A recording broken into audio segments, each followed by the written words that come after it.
Good morning, student. Today we read chapter number 14, our environment. Okay, we will learn about this chapter, environment, waste and its types, biodegradable and non-biodegradable waste. Next, need of waste management. हमें management waste को management कैसे करने की ज़रूरत क्यों पड़ती है. How to control waste को हम कंट्रोल कैसे करें, यानी उसकी रिसाइकलिंग कैसे करें, biodegradable and non biodegradable waste की. ठीक है, चलिए. Which are the following should we not do to save earth. हम अपनी अर्थ को सेव करने के लिए, है ना, हम अपनी अर्थ को सेव करने के लिए हमें क्या नहीं, हमें we not do to save earth. Earth को सेव करने के लिए हम क्या नहीं कर सकते, है ना, क्या नहीं करेंगे हमारी अर्थ सेफ रहे. तो इसके लिए हम कौन सा तरीका नहीं अपनाएंगे जिससे हमारी अर्थ सेफ रहे. प्लांट यदि हम पेड़ लगाएंगे तो हमारी अर्थ सेफ रहेगी. Next, throw garbage anywhere on roads near rivers और इन द ओशियन. यदि हम कचरा फेंकेंगे रोड्स पर, है ना, नदी के पास या फिर ओशियंस में, तो इससे क्या होगा, हमारी अर्थ सेफ रहेगी क्या, नहीं रहेगी. इसलिए हमने क्या लगाया है, टिक लगा दिया है इस पर. Next, spill harmful chemicals in the reverse. यानी जो फैक्ट्रीज होती हैं, जो इंडस्ट्रीज होती हैं, उसमें से कुछ ऐसे हार्मफुल केमिकल्स निकलते हैं. इसको यदि हम रिवर्स में यदि बहा देंगे तो क्या होगा, स्पिल होगी. Spill harmful chemicals in the reverse, तो इससे हमारी नदियाँ ख़राब हो जाएंगी. तो इससे भी हम सेव नहीं कर सकते, इसलिए भी इस पर टिक लगाना है. Buy new things even when we do not need. हमें ज़रूरत नहीं है सामानों की, लेकिन फिर भी हम नया नया सामान खरीदते जा रहे हैं, तो इससे भी क्या होगी, हमारी अर्थ सेव नहीं होगी. ठीक है, तो ये क्या है, ट्रू है. जैसे कुछ ऐसे चीज, जैसे कुछ हमारे पेपर है, हम जो पेपर का यूज़ करते हैं, हमारे पास कॉपी है, कॉपी हमारे पास है, तो हम उसका मिसयूज़ करते हैं. कॉपी पे ढंग से लिखते नहीं है और उसको फाड़ के, उसका पेज फाड़ के पेज फेंक देते हैं. तो आप लोगों को पता होगा कि जो पेपर बनते हैं वो किससे बनते हैं, प्लांट्स से बनते हैं, है ना. और यदि हम ज़्यादा पेपर का यूज़ करेंगे, ज़्यादा से ज़्यादा पेपरों का हम यूज़ करेंगे, तो उससे पेड़ों को कटिंग करना पड़ेगा. तो इससे हमारी अर्थ क्या सेव रहेगी, नहीं रहेगी. इसलिए हमने टिक लगाया. Reuse paper, glass, plastic and metal thing. जो पेपर का रीयूज़ करना, ग्लास का रीयूज़ करना, प्लास्टिक और मेटल थिंग्स को हम रीयूज़ करेंगे, तो इससे हमारी अर्थ सेव रहेगी. ठीक है, चलिए. अब हम नेक्स्ट देखो, the natural surroundings in which living things grow, develop and survive make up the environment. हमारे चारों ओर जो नेचुरल थिंग्स हैं, लिविंग थिंग्स हैं, वो ग्रो करती हैं, डेवलप होता है उनमें और सर्वाइव करती हैं, है ना, सर्वाइव करती हैं. तो इन सब से मिलकर क्या बनता है, हमारा एनवायरनमेंट बनता है. ओके, देखिए, the word environ means to surround. Environment में जो एनवायरो मतलब है, एनवायरनमेंट जो वर्ड है उसका मतलब होता है सराउंड. सराउंड मीन्स होता है हमारा आसपास या हमारे चारों ओर. ठीक है. नेक्स्ट देखो, the environment includes biotic things, plants and animals and abiotic things, soil, water and air. हमारा जो एनवायरनमेंट होता है उसमें बायोटिक थिंग्स जैसे कि प्लांट्स और एनिमल्स, है ना, ये सब किस में आ जाएंगी, बायोटिक थिंग्स में आ जाएंगी. और अबायोटिक थिंग्स में क्या आ जाएंगी, सॉइल, वाटर एंड एयर. ये सारी किस में आ जाएंगी, एबायोटिक. तो हमारा जो एनवायरनमेंट होता है उसमें बायोटिक थिंग्स होती हैं और एबायोटिक थिंग्स होती हैं. ठीक है. It's provide us everything and supports our life.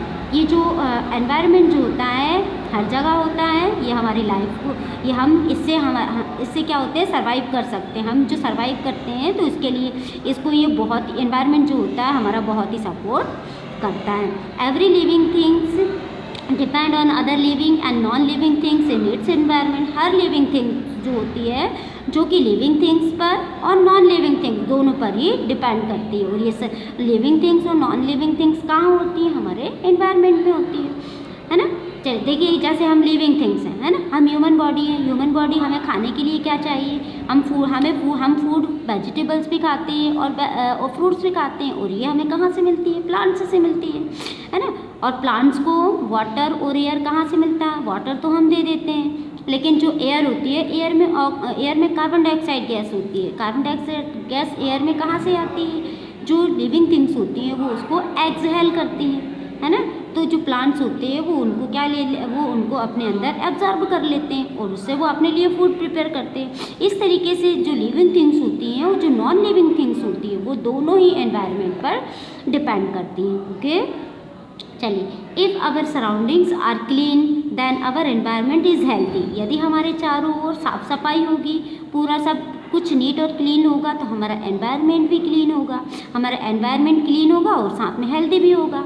ठीक है, a clean environment essential for a healthy living. और जो एक क्लीन एनवायरनमेंट जो होता है, जो कि ज़रूरी होता है, बहुत ज़रूरी होता है हेल्दी लिविंग के लिए। हम सब हेल्दी रहें तो हमारा जो एनवायरनमेंट है वो भी हेल्दी होना चाहिए, क्लीन होना चाहिए। Any damage to the environment will direct or indirectly affect us and other living beings such as plants and animals. और एनवायरनमेंट को अब क्या कर रहे हैं हम डायरेक्टली और इनडायरेक्टली क्या कर रहे हैं, नुकसान पहुंचा रहे हैं ना, डैमेज कर रहे हैं। इससे क्या होगा, लिविंग थिंग्स और जो जैसे प्लांट्स और एनिमल्स हैं उन वो धीरे धीरे क्या हो रहे हैं, डैमेज होते जा रहे हैं। ठीक है, ओके, चलिए नेक्स्ट देखिए।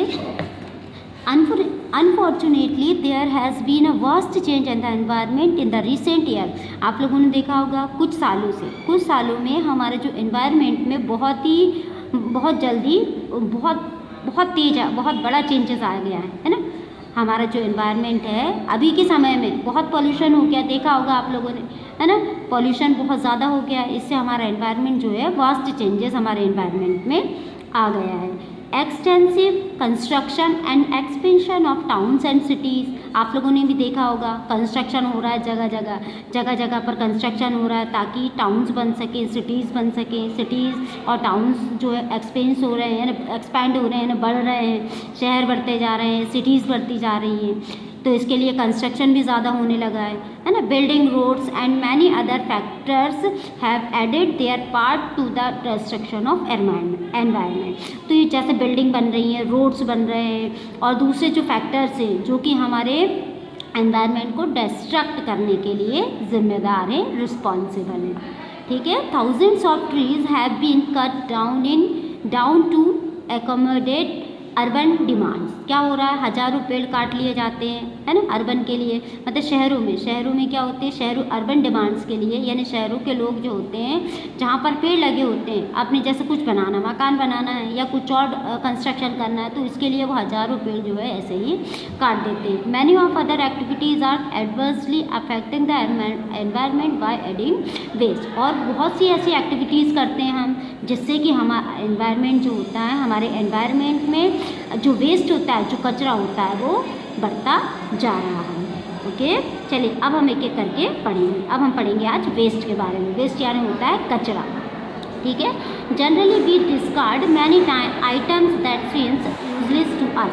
सच useless and unwanted material that is discarded by humans is known as waste. यानी जनरली क्या होता है, जो वेस्ट होता है, बहुत से ऐसे आइटम्स होते हैं जो हमारे लिए यूजलेस होते हैं, तो हम उसको क्या करते हैं, फेंक देते हैं, उन मटेरियल को फेंक देते हैं, तो वो क्या बन जाता है, धीरे धीरे वो वेस्ट कहलाने लगता है। अब one common example is we often buy things we do not really need or buy more than that is required. मतलब कभी कभी क्या होता है, हमारे घर में चीज़ है जिसकी हमें ज़रूरत नहीं है, फिर भी हम उसे खरीद लेते हैं, है ना। हमें ज़रूरत नहीं है लेकिन फिर भी हमने उसको खरीद कर रख लिया है। This adds to the production of waste to a large extent. इससे क्या होता है, इससे जो वेस्ट है उसका प्रोडक्शन बढ़ जाता है ना। Waste are produced in our home. ये वेस्टेज कहाँ होते हैं, हमारे घरों से भी वेस्ट निकलता है, स्कूल का भी वेस्ट होता है, ऑफिस से भी वेस्ट निकलता है, मार्केट में भी वेस्टेज निकलता है, इंडस्ट्री एंड एग्रीकल्चरल फील्ड, इन सारी चीज़ों से वेस्टेज निकलते हैं। Types of waste around us. हमारे चारों ओर जो वेस्ट होते हैं वो 2 टाइप्स के होते हैं। जो सॉलिड वेस्ट होता है उनको हम 2 कैटेगरीज में रख सकते हैं, या उसके 2 टाइप्स होते हैं। फर्स्ट होता है बायोडिग्रेडेबल वेस्ट और सेकंड होता है नॉन बायोडिग्रेडेबल वेस्ट। ओके, तो इसको हम इस वीडियो को आगे कंटिन्यू करेंगे। नेक्स्ट पार्ट में हम इसके बारे में सीखेंगे कि बायोडिग्रेडेबल वेस्ट क्या होता है और नॉन बायोडिग्रेडेबल वेस्ट क्या होता है। ओके।